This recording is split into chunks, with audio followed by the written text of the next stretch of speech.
TNI AL tembak jatuh pesawat tak dikenal di atas perairan Indonesia.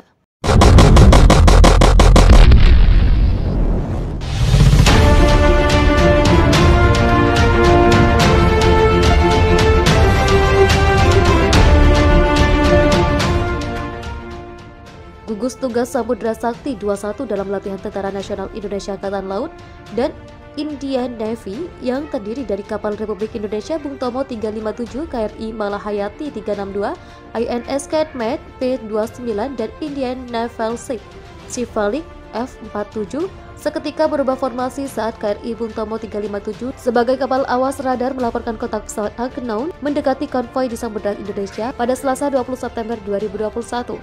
Alarm tanda bahaya diikuti instruksi isyarat untuk latihan perang tempur memenuhi ruangan-ruangan KRI Bung Tomo 357. Bertindak selaku Komandan Gugus Tugas, Komandan KRI Bung Tomo 357, Kolonel Laut Rizky Prayudi, memberikan perintah untuk membentuk formasi anti serangan udara dan meningkatkan derajat kesiagaan serta mengaktifkan seluruh persenjataan dan sensor anti serangan udara. Seluruh prajurit bergegas menempati pos tempur masing-masing. Laporan sadapan melalui radio komunikasi internal dan eksternal antar kapal perang bersahut-sahutan melaporkan perkembangan situasi kontak serangan udara.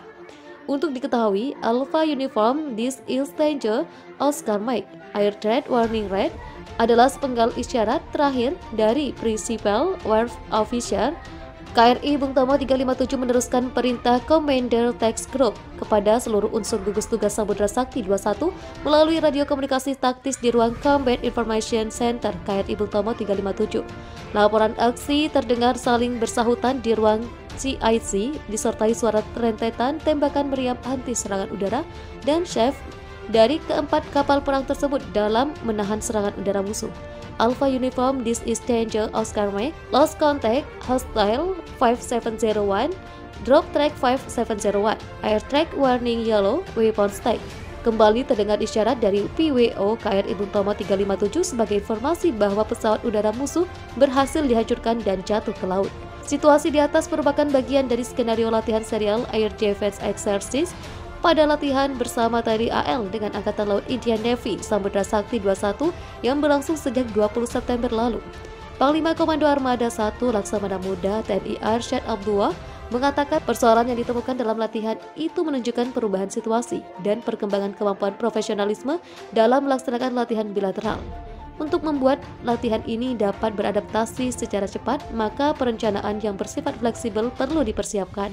Meski di tengah pandemi, tujuan latihan harus dapat dicapai melalui pengembangan prosedur bersama, skenario latihan dengan melakukan latihan komunikasi dan manuver taktis, kata Panglima Koarmada 1 Kamis 23 September 2021. Siapa sangka jika kapal survei Cina Hayang Dizi 10 dilaporkan pada 17 September 2021 lalu kembali memasuki zona ekonomi eksklusif alias ZEE Indonesia di Natuna Utara. Padahal pada 31 Agustus 2021 dilaporkan oleh marinetraffic.com, Hayang Dizi 10 juga melakukan manuver di Natuna Utara yang mengganggu eksplorasi minyak bumi di Blok Tuna. Lucunya Hayang Dizi disebut bisa berada di Natuna Utara selama seminggu, tanpa gangguan berarti dari aparat keamanan Indonesia. Nama Hayang Dizi seakan menjadi kutu air bagi negara-negara Asia Tenggara. Paling ngenes Malaysia, Hayang Dizi 8 pernah nongkrong selama sebulan lamanya di sekitar Betting Alley. Keberadaan Hayang Dizi 8 ilegal di sana karena sama sekali tak meminta izin pemerintah Malaysia. Lantas seperti apa kemampuan Hayang Dizi sebagai kapal survei? Hayang Dizi merupakan kapal survei minyak milik Cina yang dibangun sejak 2017 lalu. Jika di Indonesia tugasnya seperti kapal milik ISDM Geomarine 3. Bedanya Hayang Dizi sengaja dibangun untuk melakukan kegiatan survei ilegal untuk menegakkan klaim Nine Dash Line Cina. Bertolak dari pangkalannya di Huangpu, biasanya Hayang Dizi akan dikawal kapal Coast Guard sekalipun PLA Navy Cina di medan tugasnya. Misinya cuma mengambil data-data laut yang ia lewati seperti kandungan minyak dan gas bumi, cuaca, kedalaman laut hingga ketinggian ombak yang akan berguna bagi PLA Navy untuk menyusun rencana militer ke depannya. Jelas di sini saat Hayang Dizi ada di Benting Ali, AL Malaysia tak berani mengusirnya karena adanya pengawal dari Angkatan Laut Cina. Namun berbeda dengan Indonesia. Jakarta berani mengambil tindakan drastis untuk menendang Hayang Dizi keluar dari ZEE Natuna Utara. Dikutip dari rve.org, laporan jika TNI AL langsung mengirimkan KRI Bontang beberapa waktu lalu ke Natuna Utara. Misi KRI Bontang ialah membututi pergerakan Hayang Dizi 10 di Natuna Utara, tepatnya di Blok Tuna yang di bawahnya ada ladang minyak dan gas bumi. KRI Bontang sejak itu ditarik ke Pulau Natuna, lapor rfe.org pada 17 September 2021 lalu.